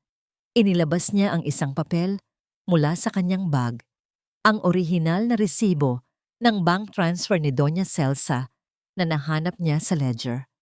Mami, alam ko na kung bakit niyo pinakasalan si Marco sa akin. Alam ko na ang tungkol sa pagnanakaw ninyo sa pondo ng kumpanya ng aking ama noong siya ay nabubuhay pa. At sa gabing ito, hindi lamang si Marco ang sasama sa kanila. Ang mukha ni Doña Celsa ay tuluyang naging maputla. Ang kanyang gown ay tila naging isang mabigat na pasanin habang unti-unting nangangatog ang kanyang mga tuhod. Ang buong fiesta ay naging isang eksena ng paghuhukom. Ano ang mangyayari kay Althea ngayong ang lahat ng kanyang kaaway ay nasa harap na ng batas? At sapat na ba ang katarungang ito upang tuluyang maghilom ang kanyang sugatang puso? Althea, maawa ka. Ako ang asawa mo. Huwag mo kaming gawin na parang mga kriminal sa harap ng maraming tao. Ang boses ni Marco ay tila isang desperadong palahaw ng isang taong tuluyan nang nalulunod sa sarili niyang mga kasinungalingan. Nakaluhod siya ngayon sa gitna ng sala. Ang kanyang polo na kanina ay maayos na nakasuksok, ay gusot-gusot na, at ang bawat butil ng pawis sa kanyang muka ay humahalo sa mga luhang hindi para sa pagsisisi, kundi para sa takot. Sa paligid nila, ang mga bisitang kanina ay nakangiti at nakikikain ay mabilis na nag-aalisan. Dala ang kani-kanilang mga kwento ng iskandalo na siguradong bukas ay kalat na sa buong Pampanga. Ang bawat yabag ng sapatos ng mga pulis na papalapit kay Marco ay tila isang mabagal na paghampas ng martilyo ng katarungan. Ang kislap ng mga posas na inilalabas ng opisyal ay nagbibigay ng isang malamig na liwanag na tumatama sa mga mata ni Marco. Isang liwanag na nagpapaalala sa kanya na ang gabi ng kanyang paghahari ay tapos na. Asawa? Ang mahinang tugon ni Althea. Ang kanyang boses ay walang galit, ngunit puno ng isang matinding kapangyarihan na nagmula sa mga taon ng kanyang pananahimik. Ang isang asawa ay nagbibigay ng proteksyon, hindi nagnanakaw ng masisilungan. Ang isang asawa ay nag-aalaga ng dangal, hindi ibinebenta ang alaala ng yumao kong ama. Lumapit si Doña Celsa kay Althea. Ang kanyang mamahaling gown ay sumasayad na sa sahig na puno ng mga natapong pagkain at inumin. Althea, anak, pag-usapan natin ito. Kami na ang hihingi ng tawad. Huwag mo namang hayaang mabulok sa kulungan ng anak ko. Isipin mo ang sasabihin ng mga tao. Ang boses ng matanda ay tila isang manipis at marupok na sinulid. Pilit na kumakapit sa hiya na akala niya ay gagana pa rin kay Althea. Tumingin si Althea sa kanyang biyenan at sa pagkakataong ito, nakita niya ang isang matandang babaeng hubad sa lahat ng kanyang pagyayabang. Ang iniisip niyo pa rin po ba ay ang sasabihin ng ibang tao, Mami, habang kayo ay abala sa pagpaplano kung paano ako itatapon sa kalsada. Ang iniisip niyo lang ay kung gaano kagarbo ang buhay niyo sa Cebu. Ngayon, hayaan nating ang batas ang magdikta kung saan kayo nararapat. Hindi! Hindi ako papayag! Biglang sumigaw si Marco at marahas na tumayo. Ang kanyang muka ay tila naging isang halimaw dahil sa tindi ng desperasyon. Sa isang mabilis na pagkilos, sinubukan niyang sugurin si Althea. Ang kanyang mga kamay ay nakaamba na, tila gustong sakalin ang asawang nagpabagsak sa kanya. Ngunit bago pa man madapo ang isang daliri ni Marco kay Althea, mabilis na humarang si Attorney Silvestre Navarro. Ang malapad na balikat ng abogado ay nagsilbing isang hindi matitinag na pader sa pagitan ng panganib at kay Althea. Hinawakan ni Silvestre ang braso ni Marco nang may puwersa na nagpangiwi sa huli. Tapos na ang pananakot mo, Mr. Ibarra? Ang boses ni Silvestre ay tila isang malamig na utos na hindi maaaring baliin. Dagdagan mo pa ang kaso mo ng physical injuries kung gusto mong hinding-hindi na makakita ng liwanag sa labas ng rehas. Naramdaman ni Althea ang init ng presensya ni Silvestre sa kanyang tabi. Ang bawat mabilis na tibok ng kanyang puso ay unti-unting kumalma sa ilalim ng proteksyon ng lalaking ito. Ngunit sa kabila ng katarungan, may isang huling hapdi na gumuhit sa kanyang dibdib nang makita niyang piniposasan na si Marco. Ang bawat tunog ng paglak ng bakal sa mga pulso ng kanyang asawa ay tila isang huling paalam sa pangarap ng isang pamilyang binuo niya sa loob ng 3 taon. Dalhin na sila, ang utos ng sheriff. Habang hinihila si Marco at Doña Celsa palabas ng bahay, ang matanda ay patuloy sa pag-iyak at pagmumura habang si Marco ay nananatiling nakayuko. Ang kanyang buong pagkatao ay tila tuluyan ng gumuho. Ang bawat hakbang nila palayo sa sala ay tila isang paglilinis sa bawat sulok ng bahay na nilason ng kanilang kasakiman. Naiwang mag-isa sina Althea at Silvestre sa gitna ng magulong sala. Ang amoy ng mga natirang pagkain at ang katahimikang biglang bumalot sa paligid ay tila isang mabigat na kumot. Napatingin si Althea sa malaking portrait ng kanyang ama na nakasabit sa dingding. Sa kanyang imahinasyon, tila nakita niyang nakangiti ang kanyang ama, payapa at masaya. Althea, ayos ka lang ba? Mahinang tanong ni Silvestre. Dahan-dahan niyang hinawakan ang kamay ni Althea. Ang kanyang palad ay mainit at puno ng kalinga. Tumingin si Althea sa kanya. Ang kanyang mga mata ay nagniningning sa mga luha ng kalayaan. Salamat, Silvestre. Pakiramdam ko, sa wakas, makakahinga na ako ng maluwag. Ngunit habang tila tapos na ang lahat, isang malakas na tunog ng sasakyan na humaharurot ang narinig nila sa labas. Mabilis na sumunod ang tunog ng pagpreno na tila isang hiyaw ng babala sa gitna ng kalsada. Isang tauhan ni Silvestre ang nagmamadaling pumasok sa loob. Hingal na hingal at ang muka ay puno ng takot. Ati, si Carla. Nakatakas siya mula sa ospital at may kinuha siyang isang mahalagang dokumento mula sa vault ni Marco sa opisina bago dumating ang mga pulis. At Althea, papunta siya rito at dala niya ang orihinal na kontrata na nagsasabing ang jeepney ay naisanla na sa isang sindikato ng pautang. Ang bawat hibla ng katawan ni Althea ay tila muling nanigas. Ang akala niyang wakas ay tila simula pa lamang ng isang mas mapanganib na laban. Paano maililigtas ni Althea ang huling alaala ni Ama kung ang kalaban ay wala ng kinatatakutan at handang sumunog sa lahat para lamang makapaghiganti? Akala mo ba ay nanalo ka na, Althea? Hinding-hindi ko hahayaang makuha mo ang lahat habang ako ay naiiwan sa kangkungan. Ang boses ni Carla ay tila isang matalim na hiyaw na bumasag sa katahimikan ng gabi. Ang kanyang marangyang pulang sasakyan ay huminto ng pahalang sa tapat ng gate. Ang usok mula sa tambutso ay tila isang madilim na ulap na bumalot sa paligid. Nang bumaba siya, wala na ang bakas ng sopistikadong babaeng nakilala ni Althea. Ang kanyang buhok ay gulo-gulo, ang kanyang makeup ay kalat sa kanyang muka dahil sa luha at pawis. At ang kanyang mga mata ay nanlilisik sa isang uri ng baliw na determinasyon. Sa kanyang kanang kamay, mahigpit niyang hawak ang isang dilaw na papel. Ang dokumentong sinasabi ng tauhan ni Silvestre. Mabilis na humakbang si Althea palabas ng pinto. Hindi na niya inintindi ang babala ni Silvestre na manatili sa loob. Ang bawat tibok ng kanyang puso ay tila isang mabilis na tambol. Ngunit ang kanyang mga paa ay matatag na nakatapak sa semento.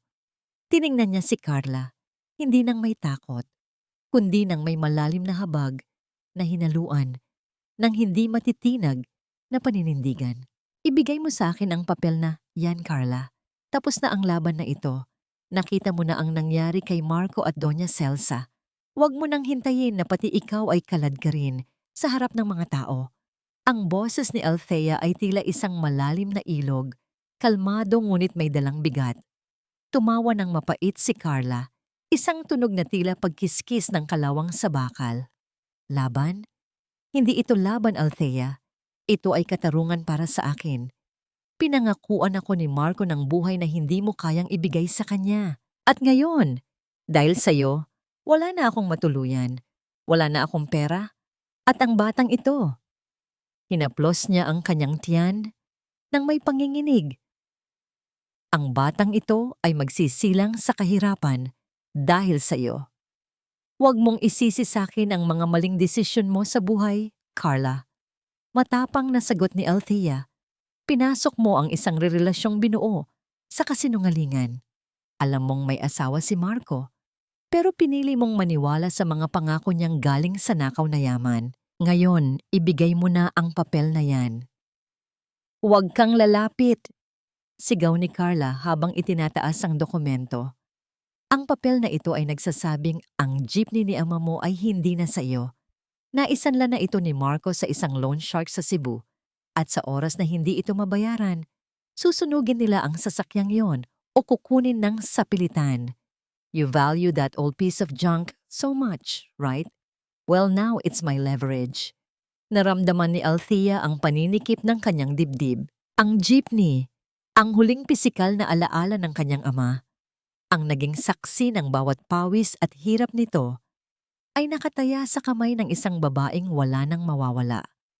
Ang bawat alaala ng kanyang pagkabata, ang amoy ng langis at bakal, at ang tunog ng makina na tila awit ng pagsisikap, ay tila unti-unting nilalamon ng apoy ng galit ni Carla. Dahan-dahang lumapit si Silvestre sa tabi ni Althea. Ang kanyang presensya ay tila isang matibay na pananggalang. Miss Meneses, ang dokumentong hawak mo ay walang legal na basihan. Ang jeepney ay nakapangalan kay Althea Moran bilang kaisa-isang tagapagmana. Anumang sangla na ginawa ni Marco nang walang pirma ng tunay na may-ari ay isang forma ng estafa at forgery. Wala kang mapapala sa papel na yan.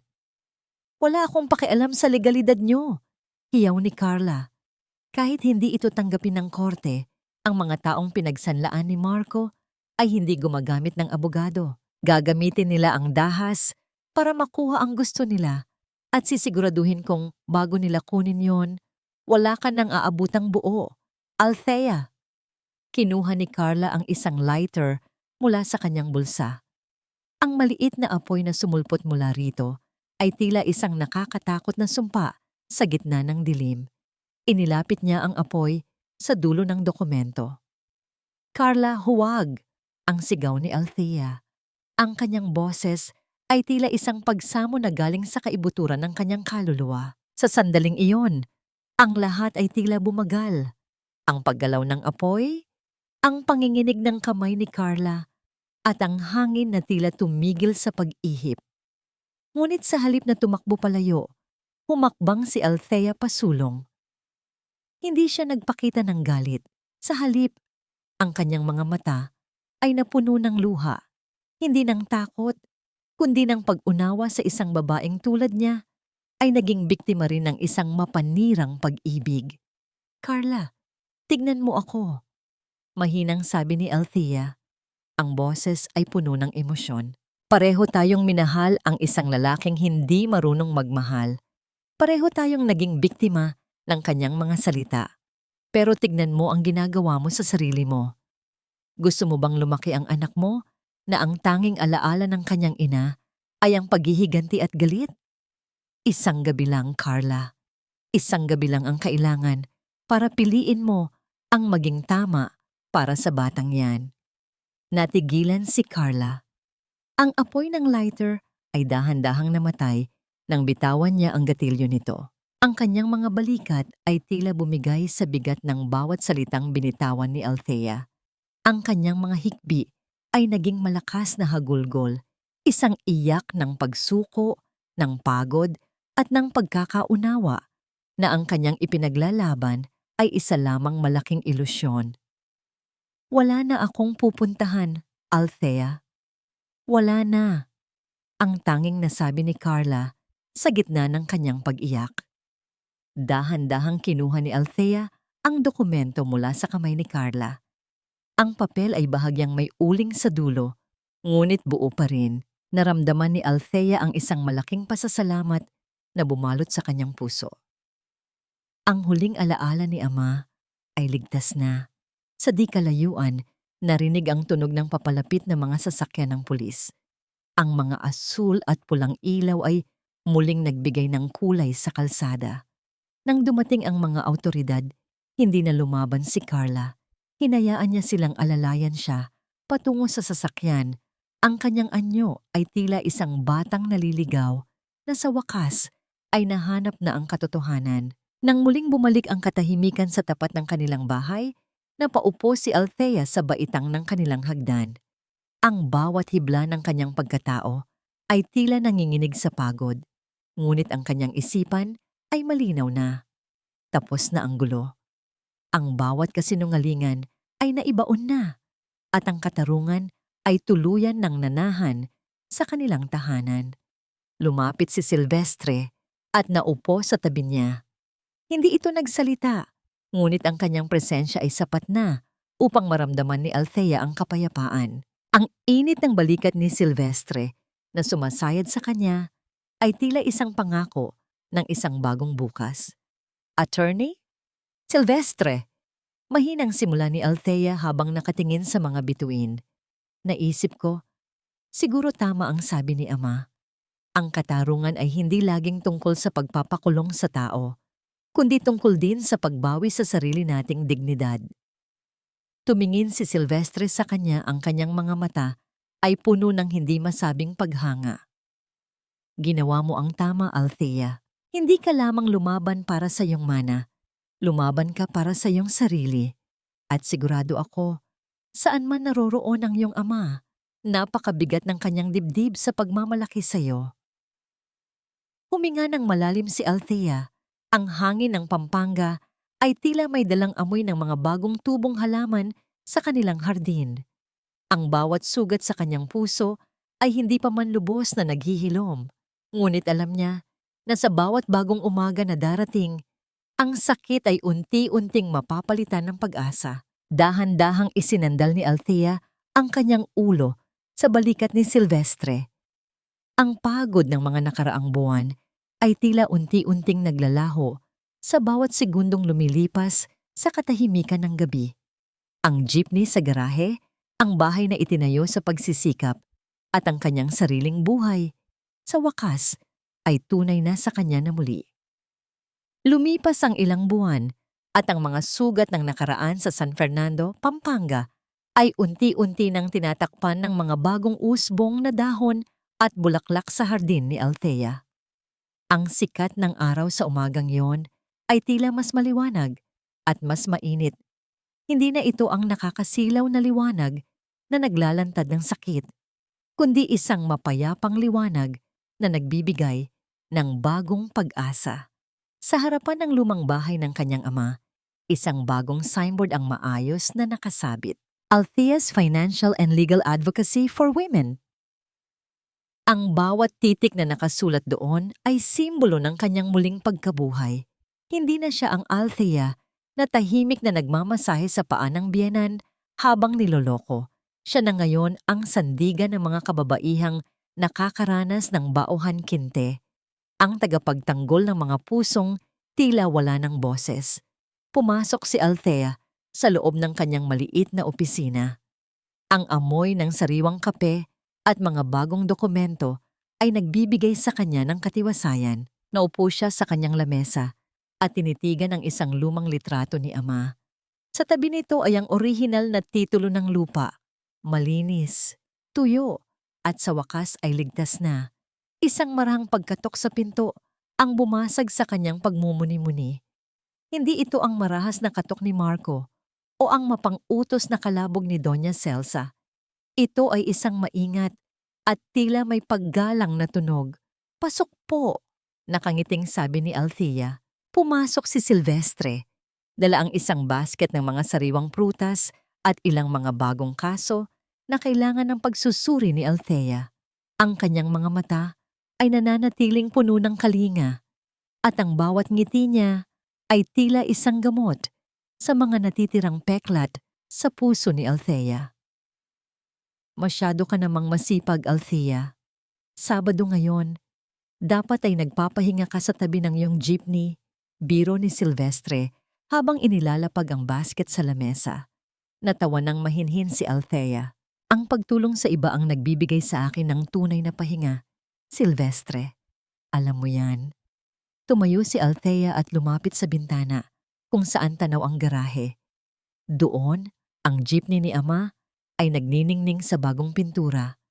Ang kulay nito ay asul at ginto at sa gilid nito ay nakasulat ng malaki ang pangalang Moran.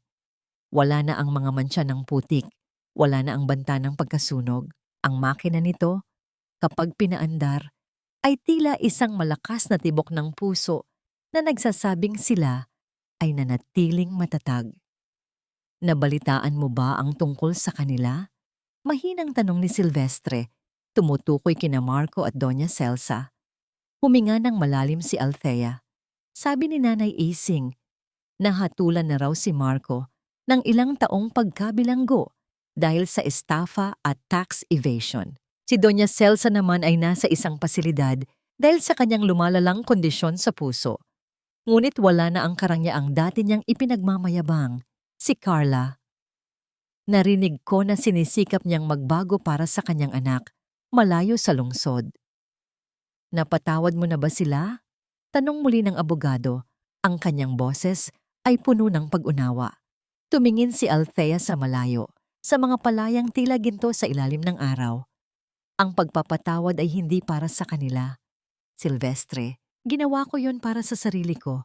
Pinatawad ko ang aking sarili sa pananatili nang matagal sa isang relasyong hindi na pala nakakabuti sa aking kaluluwa. Ang galit, Silvestre, ay parang pag-inom ng lason at pag-asa na ang kaaway mo ang mamatay. Ayaw ko nang uminom ng lason. Gusto ko nang mabuhay ng may malinis na konsensya at malayang puso. Tumango si Silvestre. Ang kanyang mga mata ay nagniningning sa labis na paghanga. Dahan-dahan niyang kinuha ang kamay ni Althea at pinagdikit ang kanilang mga palad. Ang init ng kanyang balat ay tila isang tahimik na sumpa ng katapatan. Karapat-dapat ka sa lahat ng kapayapaang nararamdaman mo ngayon, Althea. At asahan mong sa bawat hakbang mo pasulong, may isang taong laging nakasubaybay at handang umalalay sa iyo. Naramdaman ni Althea ang isang malambot na kurot sa kanyang puso, isang uri ng kilig na hindi nagmamadali, hindi nakakasakal, kundi tila isang banayad na agos ng tubig na nagbibigay buhay. Tumingin siya sa kanyang mga kamay na dati ay puro mantsa ng langis at dumi mula sa garahe. Ngunit ngayon ay hawak ng isang lalaking marunong rumespeto sa kanyang pagkatao. Lumabas silang dalawa sa beranda ng bahay.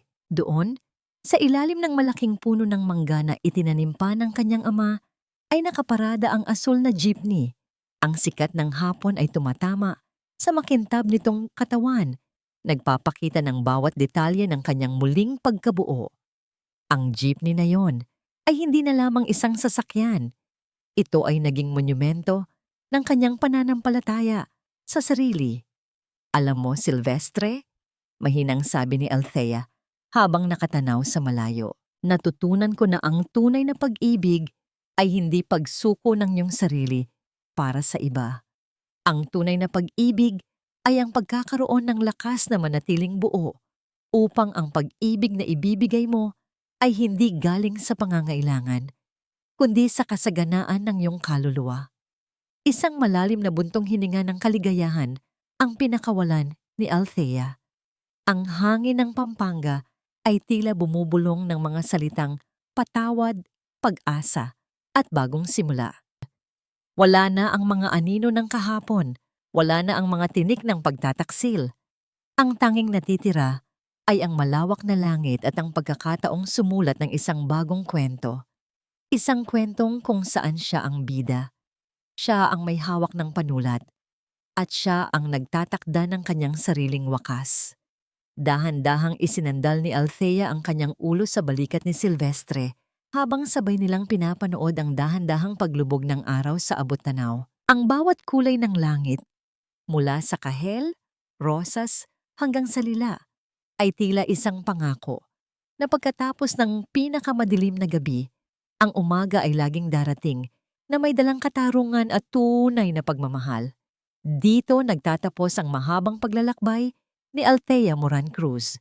Isang paglalakbay mula sa pagkakaalipin patungo sa kalayaan, mula sa pananahimik patungo sa paninindigan, at mula sa sugatang puso patungo sa isang buhay na punong-puno ng dangal at walang hanggang pag-asa.